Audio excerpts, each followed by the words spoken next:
அபிராமி அன்னையின் திருவடிகளை பற்றி கொண்டு அபிராமி அந்தாவியின் காப்பு பாடலில் விளக்க உரையில் அவளுடைய சரணங்களில் சமர்ப்பித்து ஆரம்பிக்கிறேன். திருக்கடவுர் அபிராமியை பாடத் தொடங்குகிறார் அபிராம பட்டர். அபிராமியின் அருளினால்தான் தொடங்குகிறார் என்றாலும் முதலில் அன்னையின் குமாரனாகிய கணபதியை வணங்கிவிட்டுதான் எந்த செயலையும் செய்ய வேண்டும் என்பதற்கு இணங்க கணபதியை தன் காப்பு பாடலில் துதிக்கிறார்.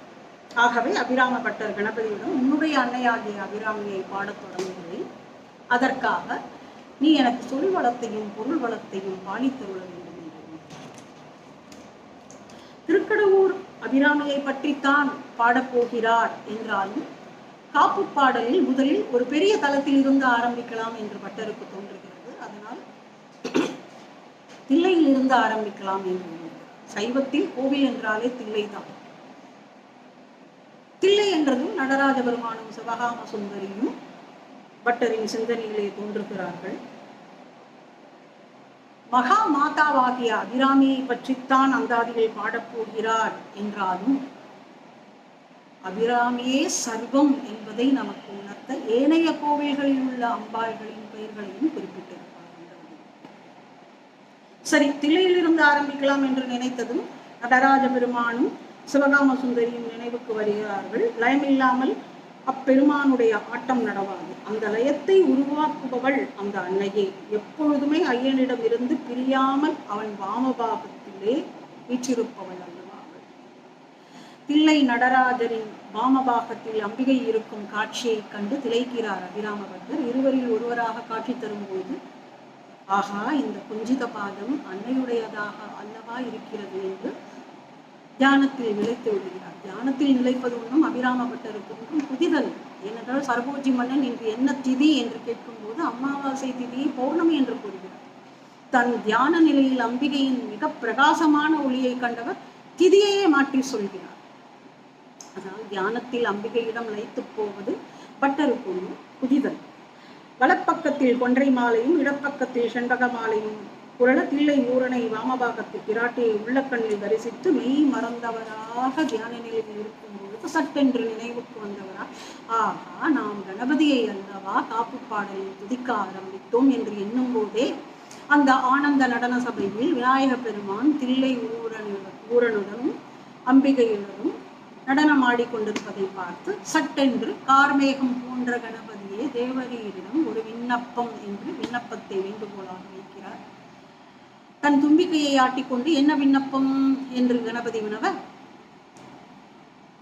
தங்களுடைய அன்னையை, உமைமைந்தனே, தங்களுடைய அன்னையை நான் பாடப்போகிறேன். என் அன்னையை நீ ஏன் பாட வேண்டும் என்று விநாயகர் எனவ, அவள் தங்களுக்கு மட்டுமல்ல எனக்கும் அன்னை என்று கூறி 7 உலகுக்கும் அவளே அன்னை என்று கூறுகிறார். உமைமைந்தனே என்று கூறி பிறகு உலகேழும் பெற்ற சீர் அபிராமி என்று கூறுகிறார். சரி, நீ பாட வேண்டும் என்றால் நான் என்ன செய்ய வேண்டும் என்று கேட்கிறார். நீங்களே என் மனதில் கார்மேகம் போன்று நின்று கவி மழை பொழிய வேண்டும். சொல் வளமும் பொருள் வளமும் தங்கு தடையின்றி பெருக அருள் புரிய வேண்டும் என்று கூறுகிறார். ஓஹோ, இந்த ஆனந்த நடன சபையில் என் அம்மையப்பனுடன் நடனம் ஆடுவதை நிறுத்திவிட்டு உனக்கு பள்ளிக்கூடம் போட சொல்கிறாயா என்று கேட்கிறார். அதற்கு பட்டர் சாமர்த்தியமாக, அகடித்த கடனா சாமர்த்தியம் உடைய உங்களுக்கு இது பெரிய காரியம் அல்லவே என்று கூறுகிறார். அகடித்த கடனா சாமர்த்தியம் என்றால் என்ன? முடியாத ஒரு செயலை முடித்து காட்டுவதுதான் அகடித்த கடனா சாமர்த்தியம். இதற்கு 2 உதாரணங்கள். கணபதி மிகவும் அகடித கடனா சாமர்த்தியத்துக்கு பெயர் போனவர். 2 உதாரணத்தை சொல்லலாம். ஒன்று, வியாசர் கூற கூற மகாபாரதத்தை தன் தந்தத்தை ஒழித்து இடைவிடாமல் எழுதி முடித்தது.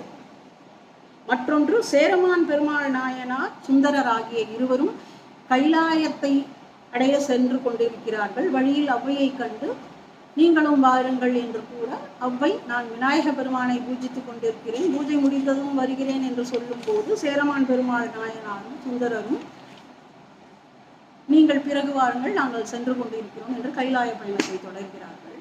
ஔவையின் பக்தியில் திளைத்து மகிழ்ந்து போன விநாயகர் ஔவையார் பூஜையை முடித்ததும் சேரமான் பெருமாள் நாயனாரும் சுந்தரரும் கைலாயத்தை அடையும் முன் ஔவையாரை அங்கு கொண்டு சேர்க்கிறார். இது மற்றொரு உதாரணம் அகடித்திரடனா சாமர்த்தியத்துக்கு.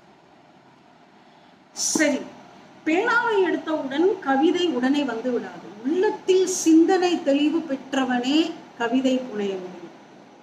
அதனால்தான் பட்டர் விநாயகரை கார்மேகம் போன்ற கரிய மேனி உடையவனே என்று கூறி தன் உள்ளத்தில் அபிராமி அந்தாதியை எழுத அருள்மழை பொழிய வேண்டும் என்று வேண்டுகிறார். அத்தோடு நிற்கவில்லை.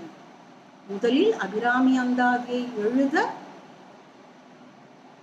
தனக்கு கவிதை புனையும் வல்லமையை தாருங்கள் என்று வேண்டிக்கொண்டு, பின் அந்த அந்தாதி பூரணம் அடைந்தவுடன் அது எப்பொழுதும் தன் மனத்தில் நிலையாக நிற்க வேண்டும் என்று வேண்டுகிறார்.